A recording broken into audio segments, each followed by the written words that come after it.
Патот на Македонија кон Европската Унија ќе биде подолг и поболен од влезот во НАТО.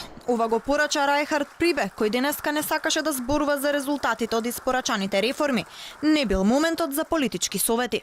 I'm not here to give any political advice. Не сум тука да давам политички совети, тоа може да го направам во други ситуации и прилики, но сум многу среќен што денеска сум слободен човек во универзитетот. Прибе на барање на Европската комисија изготвува извештај за напредокот на Македонија во реформите. Од тоа ќе зависи дали вратата кон европското семејство ќе биде отворена овој јуни. Брисел бара реформи, а домашните и странски експерти предупредуваат дека засега се носат само закони за кои нема суштински промени ниту видливи резултати.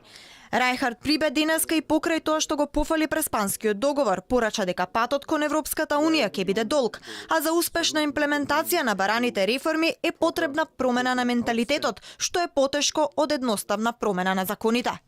Не треба да се гледа на реформите како задоволување на Европската Унија, туку и како подобрување на состојбата во вашата држава. Сега во фокусот на ЕУ се судските реформи, сите овие напори се насочени да ја помогнат на земјата во воспоставување на владењето на правото и особено на судството на здрави темели. Овој реформски процес најпрво е во интерес на вашата земја и не треба да се гледа како нешто што треба да ја задоволи Европската Унија.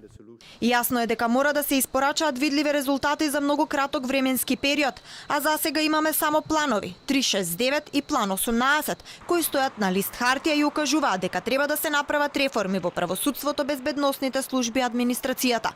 Во меѓувреме се чека извештајот на Европската комисија, кој е основно мерило за подготвеноста на земјата и главниот параметар по кој Македонија ја очекува одлуката за почеток на преговорите на јунските самити на Европската Унија.